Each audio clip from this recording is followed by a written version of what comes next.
Buenos días, estimado profesor. En esta oportunidad nuestro grupo abordará el tema el despido y la extinción de la relación laboral. Como punto de partida debemos entender que poner fin al vínculo laboral genera un impacto social. Es por ello que nuestra legislación clasifica estas extensiones según quién toma la decisión. Puede ser por voluntad del trabajador, como por ejemplo la renuncia, o por un acuerdo mutuo, por causas biológicas o el tema crítico, por decisión unilateral del empleador, que vendría a ser el despido. A lo largo de esta exposición vamos a revisar estas causales, los tipos de contratos y cómo el derecho ha evolucionado para proteger al trabajador frente al despido. Para continuar, estimado profesor, ahora veamos las causas de extinción de la relación laboral. Ahora, en este punto, cabe señalar que según nuestra Ley de Productividad y Competitividad Laboral, artículo 16, la extinción del contrato no es un hecho aislado, ¿sí? La extinción, sino que se clasifica según quién toma la decisión o qué evento lo provoca. Como ven en el gráfico, tenemos cuatro grandes grupos. Como primero está por voluntad unilateral del trabajador. Aquí encontramos la renuncia. Es importante destacar que por el principio constitucional de libertad del trabajo, el empleado no necesita justificar causa para irse, basta con una decisión libre. Como segundo punto tenemos por voluntad unilateral del empleador. Aquí es donde entra la figura del despido, sea individual o colectiva, que es el tema central de nuestra exposición y que profundizaremos más adelante. Aquí la decisión extintiva viene de la empresa. Ahora, como tercer punto es por mutuo disenso o acuerdo mutuo. Así como ambas partes consideraron para iniciar el contrato, también pueden coincidir para terminarlo. Es un pacto, digamos, liberatorio donde no hay conflicto. Y bueno, tenemos la cuarta parte, que en este caso es por causas ajenas a la voluntad o biológicas. Aquí hablamos ya de situaciones inevitables como el fallecimiento del trabajador, la invalidez absoluta o la jubilación, hechos que hacen imposible continuar con el servicio. Ahora, a continuación, a detallar brevemente cómo funciona la renuncia y el mutuo disenso. Ahora, profundizando en la voluntad unilateral del trabajador, encontramos la figura de la renuncia. Aquí debemos tener claros tres aspectos fundamentales que vemos en pantalla. Primero, se basa en la decisión libre constitucionalmente. Nadie está obligado a trabajar contra su voluntad. Por ello, a diferencia del empleador, que sí necesita una causa para despedir, el trabajador no necesita justificar su motivo para irse. Sin embargo, esta decisión debe ser totalmente voluntaria. Si hubo coacción o precisión, la renuncia sería inválida. Segundo, la formalidad. No basta con dejar ir al trabajo, eso sería abandono. La ley exige una comunicación escrita, es un acto recep recepticio, ¿sí? Esa es la palabra recepticio, lo que significa que para que tenga valor legal, el empleador debe recibir esa carta o documento. Y el tercero es el tiempo. La ley protege la producción de la empresa exigiendo un preaviso de 30 días, no obstante, el trabajador puede solicitar que se le exonere dicho plazo y si la empresa acepta o no responde 3 días, puede retirarse antes. Habiendo aclarado esto, veamos ahora qué sucede con la voluntad compartida o bien del empleador. Bueno, siguiendo con las causas de extinción, encontramos dos escenarios muy importantes. Por un lado, la voluntad unilateral del empleador. Esta se materializa en la figura del despido, dado que es el tema central de nuestro trabajo y el más complejo, cabe señalar. Mis compañeros lo van a analizar a profundidad más adelante, pero aquí lo identificamos como la decisión extintiva que viene de la empresa. Y por otro lado, tenemos la voluntad concurrente llamada mutua decisión, mutuo disenso. Aquí la relación laboral termina tal como empezó, por acuerdo de ambas partes. No requiere una causa, pero la ley sí exige una formalidad clave. El acuerdo debe constar por escrito o en la liquidación de beneficios sociales para ser válido, que vendría a ser en el artículo 19. Habiendo aclarado estos puntos, vamos a pasar a lo siguiente. Le doy pase a mi compañero Enzo. ¿Qué tal? Muy buenas tardes, profesor. Muy buenas tardes, compañeros. Mi nombre es Enzo Melchor y el día de hoy le voy a hablar sobre los cumplimientos de contratos sujetos a modalidad. ¿Qué entendemos por ese título? Que son contratos laborales de una duración determinada, donde desde el inicio se establece que la relación tendrá un tiempo límite y estará sujeta al cumplimiento de una condición en específico. Tenemos como punto número uno el vencimiento del plazo. En ese punto tenemos dos factores muy importantes, ¿no? Uno de ellos es la extinción, como claramente dice, vencimiento del plazo, que el contrato se extingue, que el contrato se vence, ¿no? Automáticamente al cumplir la fecha pactada, ¿no? No hay necesidad de haber un previo aviso o de una comunicación adicional. Ahora, ¿qué pasa si el trabajador sigue prestando servicios, ¿no? y no hay una renovación escrita previamente, ¿no? El contrato pasa a desnaturalizarse y se convierte en un contrato legalmente de duración indeterminada, es decir, de un contrato permanente. ¿Y por qué? Por, por el principio de primacía de la realidad, ¿no? ¿Qué quiere decir esto? Eh, que en pocas palabras, lo que realmente sucede en hechos prevalece sobre lo que está escrito en documentos o contratos. Perfecto. Proseguimos con conclusión de obra o servicio, ¿no? Ese tipo de contratos se extingue cuando cumple el objetivo, ¿no? Para el cual fue contratado el trabajador, ¿no? Cuando se cumple el objetivo netamente de lo que la empresa requiere, ¿no? La duración de esos tipos de contratos son flexibles, ¿no? Y está atada a la finalización de una tarea en sí y no tiene una fecha exacta, ¿no? La razón de ese tipo de contratos o la razón de la extinción se debe mucho o en sí es el principio de causalidad, ¿no? Que, ¿Y eso qué quiere decir? El principio de causalidad, por ende, es todo contrato temporal debe tener una causa objetiva que lo justifique. En este caso, la causa objetiva es la obra o el servicio en sí, ¿no? Una vez que este objetivo se logre, ¿no? O haya sido alcanzado, la necesidad laboral desaparece extinguiéndose automáticamente el contrato, ¿no? Es decir, te puedo contratar sin una fecha estimada, ¿no? Quizás en la empresa o en la constructora donde te estoy contratando necesito tus servicios, pero no te puedo decir una fecha exacta hasta que la obra continúe. Puede ser un mes, puede ser 2 meses o un mes y medio, ¿no? Quizás, ¿no? Y al momento de que la obra finalice, hasta que yo requiera tus servicios, el contrato automáticamente se extingue. Perfecto. Ahora nos toca lo que es cumplimiento de condición resolutoria, ¿no? Ese tipo de contrato se extingue cuando ocurre un hecho futuro e incierto, ¿no? Pero obviamente pactado por ambas partes. Perfecto. La condición debe ser lícita y posible, tanto física y jurídicamente, ¿no? Un ejemplo claro es que un contrato de suplencia, ¿no? Que termina cuando el trabajador titular regresa a su puesto. Es decir, la empresa contrata al suplente solo porque el titular es ausente. Un claro ejemplo es enfermedad o es porque está de vacaciones, ¿no? La causa que justificó la contratación desaparece. Y al no haber más necesidad de suplencia, el contrato se extingue automáticamente, pues ha cumplido su propósito, ¿no? Bueno, eso ha sido todo de mi parte. Espero que haya sido conciso y haya sido específico en la parte de mi exposición. Muchas gracias. Mi nombre es María Fernanda Ochoa Vázquez y yo hablaré sobre la desaparición, jubilación y despido. Comenzando por la desaparición de las partes, el fallecimiento del trabajador extingue el contrato porque el servicio es personalísimo. ¿Qué quiere decir esto? Solo puede ser realizada por la persona contratada. Nadie puede reemplazar este contrato. No es transferible. Al desaparecer el trabajador resulta imposible continuar, por ende, con la relación laboral, por lo que ésta se extingue automáticamente. En el caso de que el fallecimiento sea del empleador, los efectos van a variar según la naturaleza jurídica. Si el empleador es una persona jurídica, como una empresa, el fallecimiento de uno o varios socios no afecta la relación laboral, ya que la empresa mantiene una existencia legal y continúa con las actividades. En este caso, el vínculo laboral sí subsiste. En cambio, si el empleador es una persona natural, el fallecimiento sí extingue la relación laboral también, debido a que el negocio o la actividad económica cesa al desaparecer la persona que dirigía y sostenía esta relación de trabajo.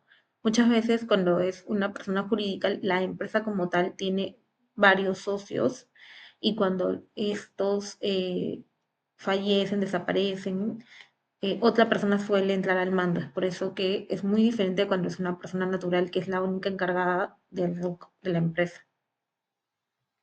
Otra causa de extinción es la jubilación. Esta puede ser obligatoria potestativa cuando el empleador decide el cese siempre que el trabajador tenga derecho a pensión y la empresa garantice al menos el 80% de su remuneración, cubriendo la diferencia entre la pensión y dicho porcentaje. Eh, Para que esta decisión es válida, se debe garantizar que el trabajador la perciba. Por otro lado, tenemos también la jubilación automática. Se produce cuando el trabajador cumple 70 años de edad, siempre que tenga derecho a una pensión. En este caso, la extinción del contrato se da de manera automática por un mandato de ley sin necesidad de decisión expresa del mismo empleador. Asimismo, el contrato se extingue por invalidez absoluta permanente. Esto quiere decir que declarada por Salud o el Ministerio de Salud, debido a la imposibilidad definitiva de un trabajador para poder laborar.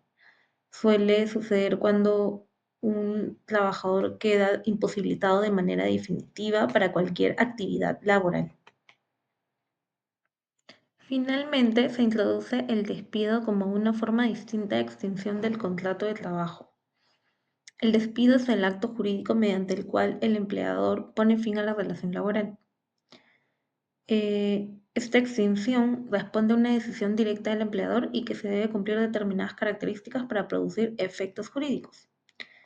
Es un acto unilateral. ¿Por qué? Porque el despido es un acto que depende exclusivamente de la voluntad del empleador sin necesidad del consentimiento del trabajador. Es un acto constitutivo porque es el propio empleador quien crea la situación jurídica de extinción del vínculo laboral. Es recepticio y esto quiere decir que debe ser comunicado al trabajador para que sea eficaz y produzca un efecto legal. Y es extintivo porque rompe el vínculo laboral hacia el futuro sin afectar los derechos adquiridos con anterioridad. Buenos días, profesor. Mi nombre es Simara Auris y a continuación voy a desarrollar la parte teórica referida a la causalidad de despido y al debate sobre el sentido restringido y el sentido integral de despido. Para empezar, es importante entender que el derecho laboral, que en el derecho laboral el despido no es un acto libre del empleador. El despido es considerado una institución causal, lo que significa que solo es válido si existe una causa justa. Por ejemplo, si el empleador despide a un trabajador sin causa, ese despido es inválido y genera consecuencias legales como la reposición del trabajador o el pago de la indemnización. Entonces, justo en las causas justas de despido, según el convenio 158 de la OIT y la doctrina laboral, las causas justas de despido se agrupan en tres grandes categorías. El primero es la conducta del trabajador, que se refiere a las faltas graves o incumplimientos laborales, como actos de indisciplina o el incumplimiento de deberes esenciales. El segundo es la capacidad del trabajador, cuando éste ya no puede desempeñar adecuadamente, no se puede desempeñar adecuadamente el trabajo por la falta de actitud o la incapacidad física o mental. El tercero son las necesidades de la empresa, que incluye causas económicas, tecnológicas u organizativas, como crisis empresariales, reestructuraciones o cambios productivos. Estas tres causas justifican que el empleador puede poner fin a la relación laboral, siempre cumpliendo con la ley. Ahora bien, a partir de estas causas surge un debate importante en la doctrina, que es, ¿todas estas situaciones deben de llamarse despido o solo algunas? El sentido restringido de despido sostiene que la palabra despido solo debe usarse cuando la relación laboral se termina por una falta grave del trabajador, es decir, en el despido disciplinario. Desde esta postura, el despido se entiende como una sanción, y por eso existiría cuando el trabajador incurre en una conducta grave. Entonces, ¿qué es lo que queda fuera? Según esta concepción, no debería llamarse despido las extinciones por causas económicas, tecnológicas, el cierre de la empresa o la incapacidad del trabajador. ¿Por qué? Porque no son culpa del trabajador y no tienen un carácter sancionador. Por eso estas situaciones deberían denominarse extinciones por causas justas y no deberían denominarse ya por despido. Y esta postura es defendida por autores como Pla Rodríguez y Alonso García. Frente a esta postura surge el sentido integral o amplio de despido. Aquí se sostiene que despido es toda determinación del contrato que ocurre por iniciativa del empleador, sin importar si la causa es disciplinaria, económica o objetiva. El argumento principal es que en todos los casos la relación laboral se extingue porque el empleador decide ponerle fin. Entonces la causa puede variar, pero el origen de la decisión es el mismo, la voluntad del empleador. Por eso no tendría sentido usar distintos nombres cuando el efecto es igual para el trabajador, o sea, la pérdida de su trabajo. Ahora le doy pase a mi compañera Natalia. Un gusto presentarme, soy Natalia de la Torre y voy a hablar sobre las etapas del despido. En la primera etapa tenemos al despido como poder absoluto o ad nutum. Aquí el empleador tiene la posibilidad y despide al colaborador sin justificación, costo ni medidas regulatorias.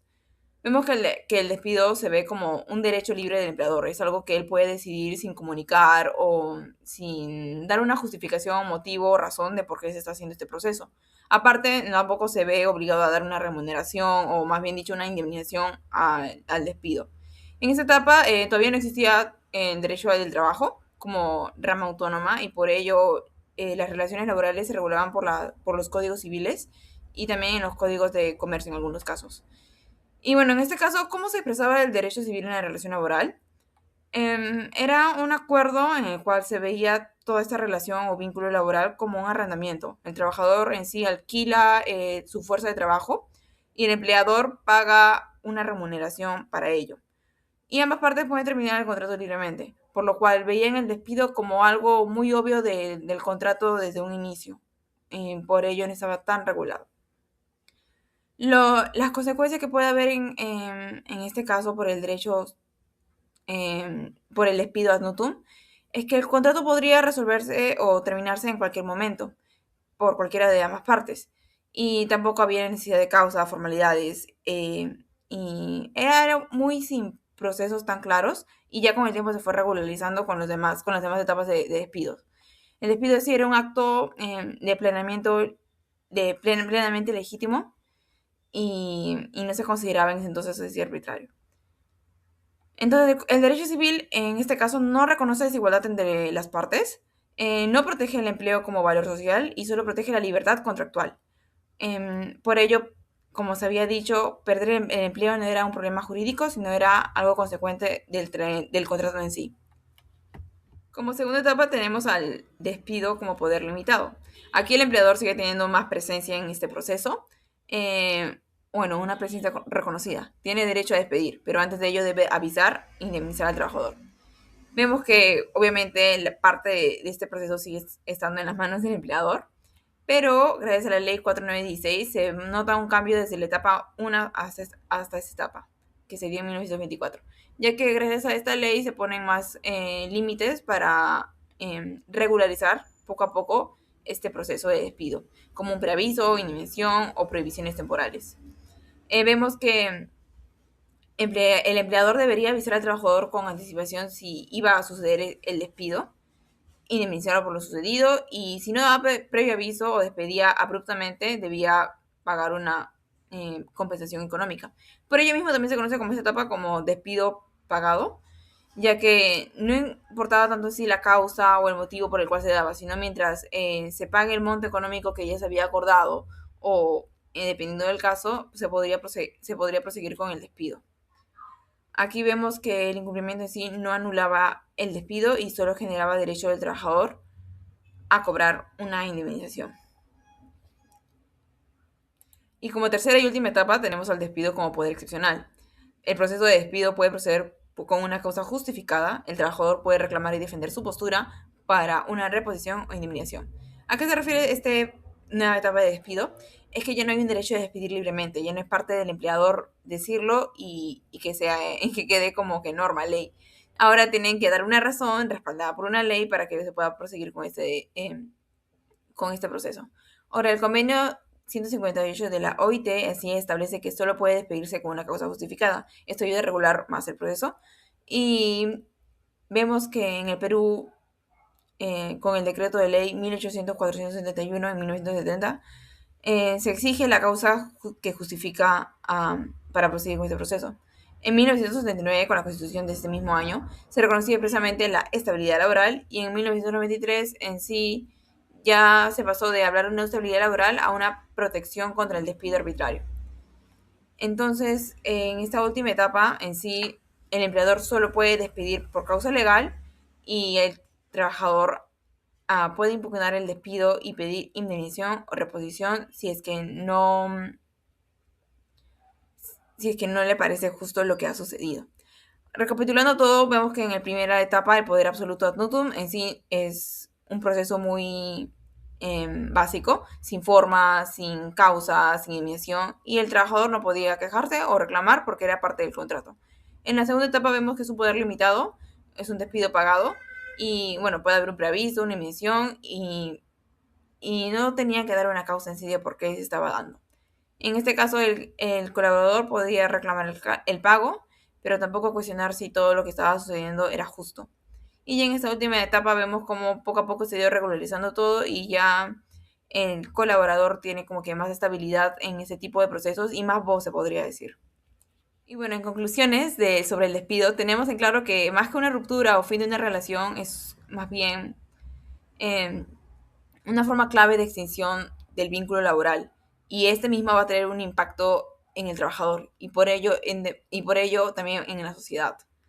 Aunque es una decisión también que se da unilateral por parte del empleador, la ley exige que esté sustentada, que esté reglamentada con una causa justa y evitando así cualquier arbitrariedad, y ello mismo garantice la protección frente a los abusos para parte del trabajador. De este modo, el despido también se consolida como una institución causal que busca equilibrar tanto los intereses del empleador y del trabajador. Busca esa flexibilidad empresarial y la estabilidad laboral. Ha sido un gusto presentarnos. Muchas gracias, profesor.